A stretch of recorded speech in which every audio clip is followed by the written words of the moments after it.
There is a psalm that has been sitting right in front of us for nearly 3,000 years. A psalm so overlooked, yet so spiritually charged, that when it is read for only 3 days, not 3 weeks, not 3 months, just 3 days, something shifts in the unseen realm. Invisible chains begin to crack. Financial pressure starts to loosen its grip. The weight you've been carrying begins to lift, and blessing finds its way back. I'm about to show you which psalm this is, why the number 3 matters, and exactly how to read it so the power within it is activated. But before I do, I must give you a warning. This does not work casually. It does not work partially. If even one instruction is ignored, you may read the words, but you will not experience the release. Before I reveal this, I need your participation.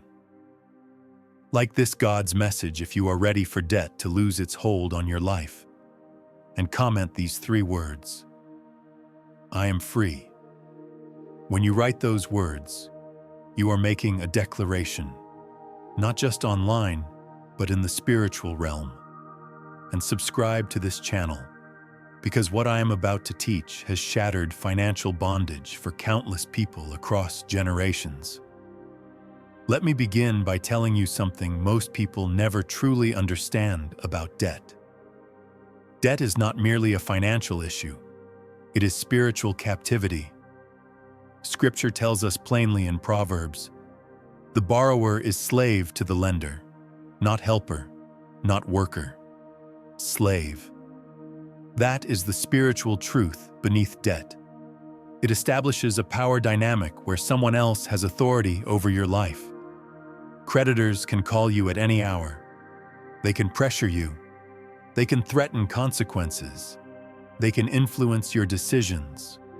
And you are forced to respond. Debt creates constant mental noise. You wake up thinking about it. You fall asleep worrying about it. It steals your peace, clouds your judgment, strains relationships, and weakens faith. You can't fully rest. You can't give freely. You can't pursue your calling wholeheartedly because there is always a weight pulling you back, and debt produces shame. You begin to see yourself as irresponsible, as a failure, as less than others who appear financially stable. That shame isolates you. It keeps you silent. It keeps you trapped in a cycle that feels impossible to escape. But hear this clearly. Financial freedom is not just about having money. It is about liberation. It is about breaking chains. It is about reclaiming the ability to live your purpose without creditors dictating your future. And there is a psalm, when read correctly with the right heart, for 3 specific days, that breaks this bondage at its root. That psalm is Psalm 37. Most people never associate Psalm 37 with finances. They know Psalm 23 for comfort, Psalm 91 for protection. But Psalm 37 is rarely taught as a breakthrough psalm, and yet it should be, because King David wrote it near the end of his life, after experiencing poverty and abundance, danger and security, lack and overflow. This psalm is the wisdom of a man who had seen everything. David had been hunted, crowned, broken, restored, and in his later years, he wrote what he had learned about God's faithfulness, especially in the area of provision. Psalm 37 addresses one burning question. Why do the wicked seem to prosper while the righteous struggle? Why do people who ignore God thrive while those trying to live right are drowning in debt? David's answer repeats throughout the psalm. Trust. Wait. Stay faithful. The wicked will not endure. The righteous will inherit. And within this psalm are promises about debt and provision unlike anything else in Scripture. Verse 21 says, "The wicked borrows and does not repay, but the righteous shows mercy and gives." This verse draws a spiritual line. The wicked are defined by endless borrowing and failure to repay. The righteous are defined by generosity. When you are in debt, you may feel stuck in the first category. Not because you are wicked, but because circumstances have forced you there. But this verse reveals your destiny. The righteous do not remain borrowers, they become givers. Reading this verse for 3 days begins to realign your identity. You are not permanently a debtor. You are temporarily in debt, but your future is generosity, not bondage. Then David says in verse 25, "I have been young, and now am old, yet I have not seen the righteous forsaken, nor his descendants begging bread." This is testimony, not theory. David is saying, after a lifetime of watching, I have never once seen God abandon the righteous to total ruin. When debt surrounds you, it feels like abandonment, like God has forgotten you, like disaster is inevitable. But David's lived experience declares otherwise. God has not forsaken you. Your children will not beg. Provision is on its way. Verse 26 continues, "He is ever merciful and lends, and his descendants are blessed." Notice the reversal. The righteous move from borrowing to lending, from need to provision, from captivity to blessing. This is what you are declaring over your life. Your present situation does not define your future. You are moving from debtor to distributor, from bound to blessed. Verse 34 says, "Wait on the Lord and keep his way, and he shall exalt you to inherit the land." Waiting is the instruction, not panic, not despair. And inheriting the land means provision, stability, abundance, and rest. These promises, spoken in faith for 3 consecutive days, break spiritual debt bondage. They reshape identity. They establish expectation. They call forth provision. But why 3 days? Because throughout Scripture, 3 days is the pattern of transformation. Jonah spent 3 days in the fish, then came deliverance. Jesus spent 3 days in the tomb, then resurrection. Esther fasted 3 days, then breakthrough. Israel journeyed 3 days toward freedom, then worship. 3 days marks the space between bondage and liberation. When you read Psalm 37 for 3 days, you are stepping into this divine pattern. Day 1 begins the breaking. Day 2 reshapes identity. Day 3 completes the cycle. Reading once is awareness. Reading for 3 days is declaration. But it must be done correctly. You must read it at the same time each day for 3 consecutive days. Morning is best, but consistency is essential. Skip a day and you start again, not as punishment, but because cycles must be completed. Read it aloud. Spoken words carry authority. Stand if you can. If not, sit upright. Read slowly. Receive the words. Do not rush. And most importantly, read with faith, not desperation. You are not begging. You are claiming inheritance. Over these 3 days, here is what happens. Day 1, authority begins to break.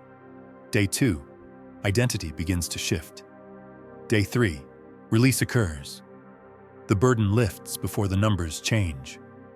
But spiritual release must be followed by action.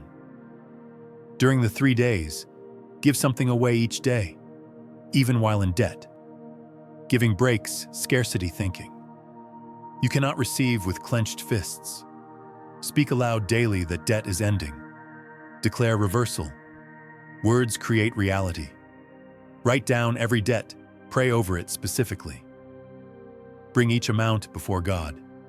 Then, after the 3 days, act quickly. Take one practical step. Create a payoff timeline.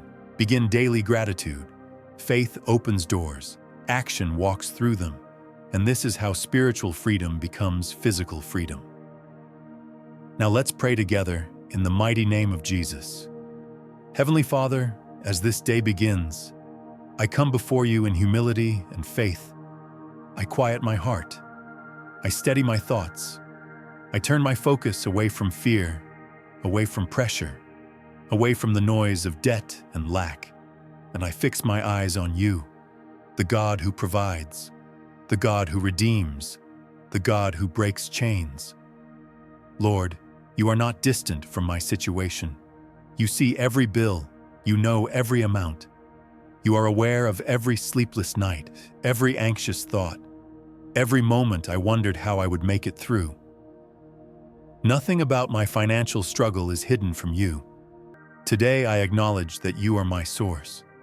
Not my job, not my income, not people. You alone are my provider. Father, I confess that debt has weighed heavily on my mind and spirit. It has spoken loudly. It has tried to define me. It has whispered fear, shame, and hopelessness.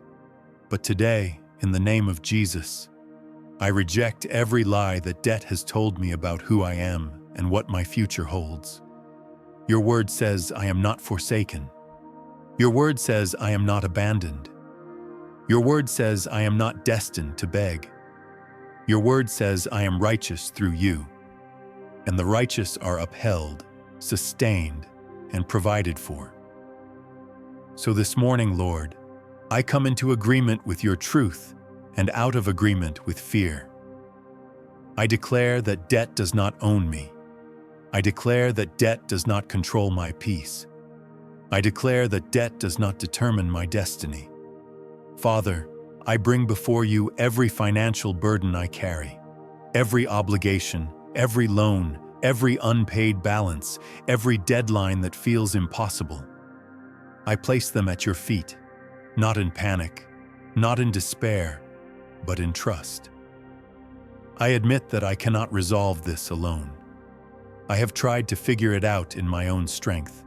I have worried, I have stressed, I have replayed the numbers in my mind. And today I release that burden to you. Your word tells me to wait on you, not in passivity, but in faith. So I wait with expectation. I wait with confidence. I wait believing that you are already working behind the scenes in ways I cannot yet see. Lord, break every spiritual chain connected to debt. Break the cycle of borrowing and lack. Break the mindset of scarcity and fear. Break the shame that has kept me silent. Break the heaviness that has drained my joy. Replace it with wisdom. Replace it with clarity. Replace it with courage. Replace it with peace. Father, I ask you now to shift my identity. I am not a failure. I am not irresponsible. I am not less than. I am your child. I am righteous through Christ, and my future is not defined by my past mistakes or present struggles. Teach me to think differently about money. Teach me to steward wisely. Teach me to recognize opportunities you place before me. Teach me when to move, when to wait, when to speak, and when to be still. Lord, I ask you to open doors that no one can shut. Bring favor where there has been resistance. Bring solutions where there has only been confusion. Bring provision from places I never expected. Align me with the right people, the right resources, the right ideas, and the right timing. Let wisdom rise within me. Let creativity be stirred. Let courage replace hesitation. Father, I also surrender my heart. If fear has ruled me, I release it. If greed has influenced me, I repent.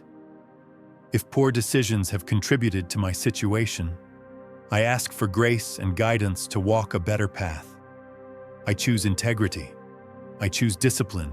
I choose obedience. I choose trust. I declare today that I am moving from borrower to blessed, from pressure to peace, from bondage to freedom, from survival to stability. Even before I see the numbers change, I thank you. I thank you for provision already in motion. I thank you for answers already forming. I thank you for chains already breaking. Lord, guard my mind today. When anxious thoughts try to return, remind me of your promises. When fear whispers that nothing will change, remind me of your faithfulness. When doubt rises, anchor me in truth. Let my actions align with my prayers. Give me boldness to take the steps you show me. Give me discipline to manage wisely. Give me patience to trust your timing. And above all, Father, restore my peace. Let me walk through this day unburdened. Let me breathe freely again. Let me rest in the assurance that you are in control. I place my finances, my future, and my faith completely in your hands. I trust you. I wait on you. I believe you. In Jesus' mighty name, amen. If this prayer spoke to your heart, don't rush away from this moment. Stay in it for just a few seconds longer. If you believe God is already working on your behalf, tap the hype and like button as an act of faith. It's not just engagement, it's agreement. Write these words in the comments. I receive freedom. Let that be your declaration today. If you are walking through financial pressure or debt right now, know this: you are not alone. Subscribe to this channel and turn on notifications so you can continue this journey of faith, prayer, and breakthrough together. And as you go about your day, carry this truth with you. God is moving. The chains are breaking. Provision is coming. Come back tomorrow and pray again. Consistency builds faith, and faith opens doors. Amen.